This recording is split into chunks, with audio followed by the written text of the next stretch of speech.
गणेशाय नमः। मदासुरं सुशान्तं वै दृष्ट्वा विष्णुमुखासुरा भृग्वादयश्च मुनय एकदन्तं समाययुः। प्रणम्य तं प्रपुज्यादौ पुनस्तं नेमुरादरात्। तुष्टुवर्हर्षसंयुक्ता एकदन्तं गणेश्वरं देवर्षय ऊचुः। सदात्मरूपं सकलादि भूतममायिनं सोऽहं चिन्त्यबोधम्। अनादिमध्यान्तविहीनमेकं तमेकदन्तं शरणं व्रजामः। अनन्तचिद्रूपमयं गणेशं ह्यभेदभेदादिविहीनमाद्यं हृदि प्रकाशस्य धरं स्वधिस्थं तमेकदन्तं शरणं व्रजामः। विश्वादिभूतं हृदि योगिनां वै प्रत्यक्षरूपेण विभान्तमेकं सदा निरालम्बसमाधिगम्यं तमेकदन्तं शरणं व्रजामः। स्वबिम्बभावेन विलासयुक्तं बिन्दुस्वरूपा रचिता स्वमाया तस्यां स्ववीर्यं प्रददाति यो वै तमेकदन्तं शरणं व्रजामः। त्वदीयवीर्येण समर्थभूता माया तया संरचितं च विश्वं नादात्मकं ह्यात्मतया प्रतीतं तमेकदन्तं शरणं व्रजामः। त्वदीयसत्ताधरमेकदन्तं गणेशमेकं त्रयबोधितारम् सेवन्तापुस्तमजं त्रिसंस्थास्तमेकदन्तं शरणं व्रजामः।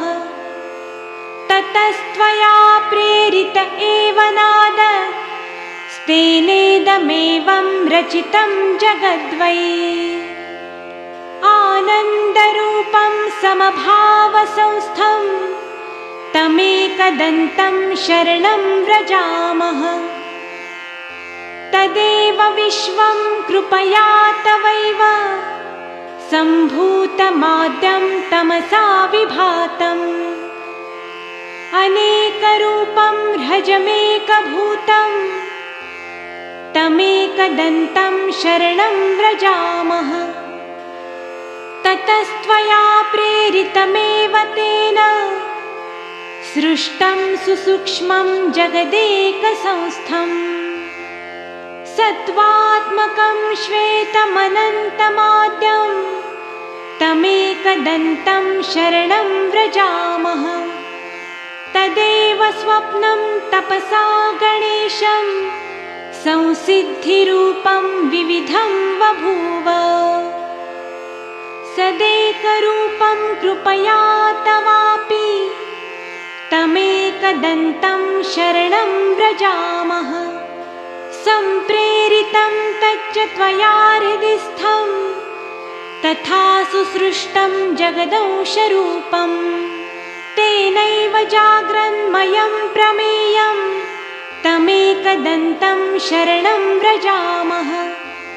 जाग्रत्स्वरूपं रजसा विभातं विलोकितं तत्कृपया यदैव तदा विभिन्नं भवदेकरूपं तमेकदन्तं शरणं व्रजामः।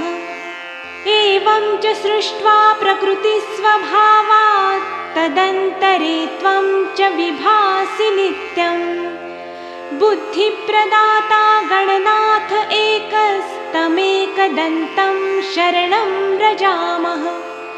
त्वदाज्ञया भान्ति ग्रहाश्च सर्वे नक्षत्ररूपाणि विभान्ति खेवै आधारहीनानि त्वया धृतानि तमेकदन्तं शरणं व्रजामः।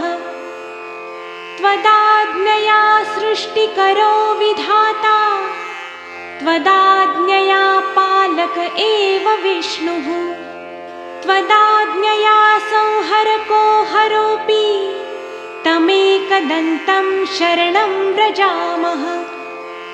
यदाज्ञया भूर्जलमध्यसंस्था यदाज्ञयापः प्रवहन्ति नद्यः सीमां सदा रक्षति वै समुद्रस्तमेकदन्तं शरणं व्रजामः। यदाज्ञया देवगणो दिविस्थो ददाति वै कर्मफलानि नित्यम् यदाज्ञया शैलगणो चलो वै तमेकदन्तं शरणं व्रजामः। यदाज्ञया शेष इलाधरो वै यदाज्ञया मोहप्रदश्च कामः यदाज्ञया कालधरोर्यमा च तमेकदन्तं शरणं व्रजामः। यदाज्ञया वाति विभाति वायुर्यदाज्ञयाग्निर्जठरादिसंस्थ यदाज्ञया वै सचराचरं च तमेकदन्तं शरणं व्रजामः।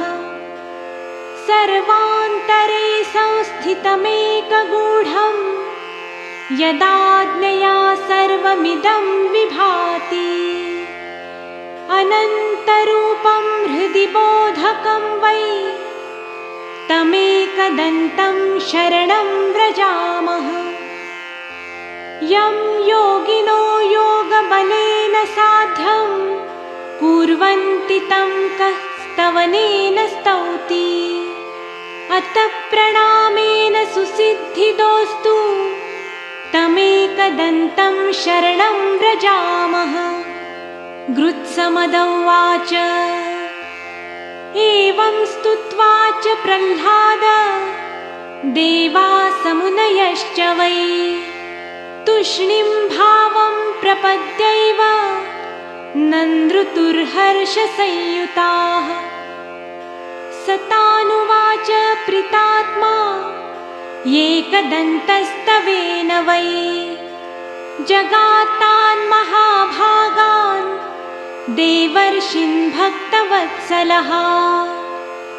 एकदन्त उवाच प्रसन्नोऽस्मि च स्तोत्रेण सूरासर्षिगणा किल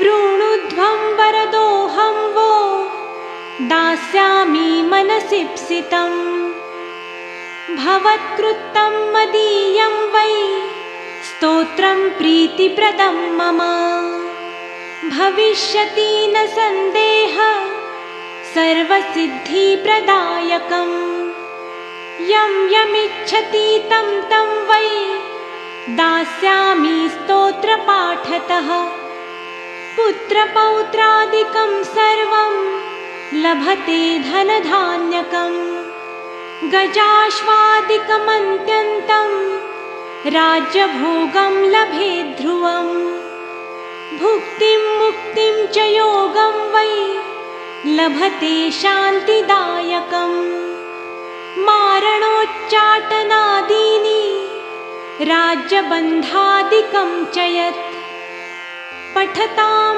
शृण्वतां नृणां भवेच्च बन्धहीनता 21वारं च श्लोकांश्वैविकविंशतिं पठते नित्यमेवं च दिनानि त्वेकविंशतिं न तस्य दुर्लभं किञ्चित् त्रिषु लोकेषु वै भवेत् असाध्यं साधयेन्मर्त्य सर्वत्र विजयी भवेत् नित्यं यः पठते स्तोत्रं ब्रह्मभूतस्य वै नरः तस्य दर्शनतः सर्वे देवाः पूता भवन्ति वै एवं तस्य वचः श्रुत्वा प्रहृष्टा देवतर्षयः ऊचुः करपुटा सर्वे भक्तियुक्ता गजाननम् इति श्री एकदन्तस्तोत्रं सम्पूर्णम्।